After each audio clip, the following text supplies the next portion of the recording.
I was gonna make a video taking the car to work. This is literally the shot I took starting it up. The starter motor failed the next day, so instead this is gonna be a video replacing the starter in an E36. And that's the old one. Doesn't even move right. This is a replacement. Spins like a top. This fucking one though, no bueno. If you're going to be taking it out from the top, the first step here is to remove this big chunk of aluminum, that air intake. That will put you into about halfway to where you need to be.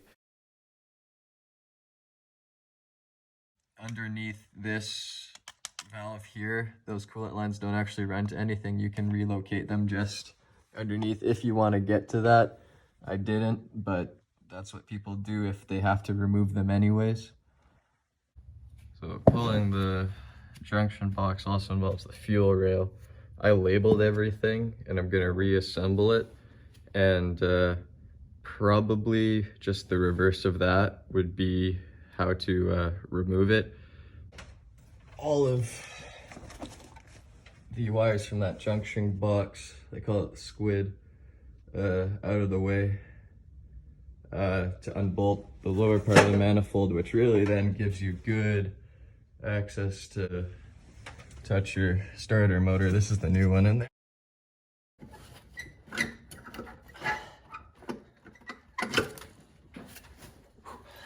Bottom of the manifold here, there's a little breather hose.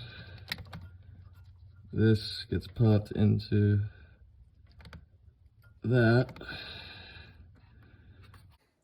I would imagine removing the alternator entirely would make this job easier. I didn't want to touch the belts though, so I just fiddled around with the back at the connections at the back of the alternator. They're very difficult to get at, so using a swivel-headed wrench would help there, or just removing the whole alternator, but I was lazy. I used this with like a pivoting head to reach the top bolt of the starter through here, but to loosen the bottom two bolts, I actually went from the bottom underneath these two fuel lines.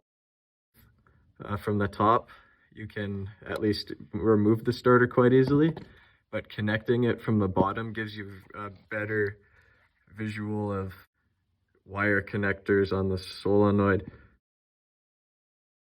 What can help make these a bit easier to put down is to move them in kind of bunches. It's like you see here. These are all what kind of run to this corner, so you can move those down. And that makes it a bit smoother. Two plugged into the engine block itself. There's one in the front and there's one behind it.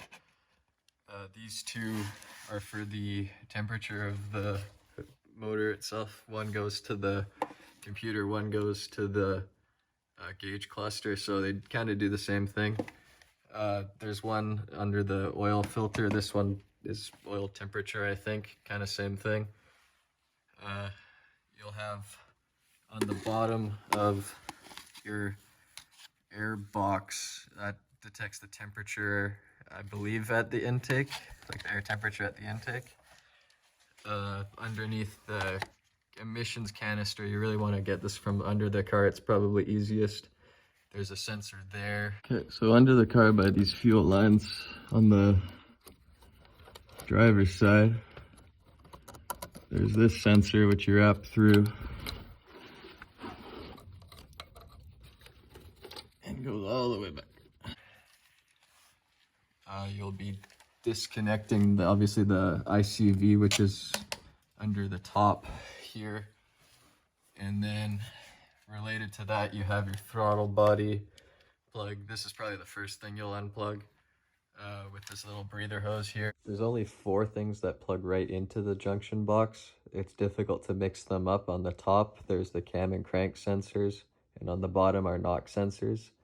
It's more difficult just installing and removing them, so using 2 screwdrivers, the 2 screwdriver method, I find helps. Taking apart all of this air intake here, you're gonna be opening up a lot of opportunities for vacuum leaks, which can cause the car to idle rough as it did. So I can see the reasoning for accessing the starter from underneath the car. You don't need to do any of this disassembly up here, but it seems like quite a challenge. And if you're able to replace stuff as you go, some parts didn't quite hold their shape on reassembly. There was a bit of a fuel leak and a vacuum leak. Just replacing gaskets and O-rings seems to have fixed that issue. So I will be back to replace stuff that I have seen is compromised, you know, and it will be an ongoing process. So there we go.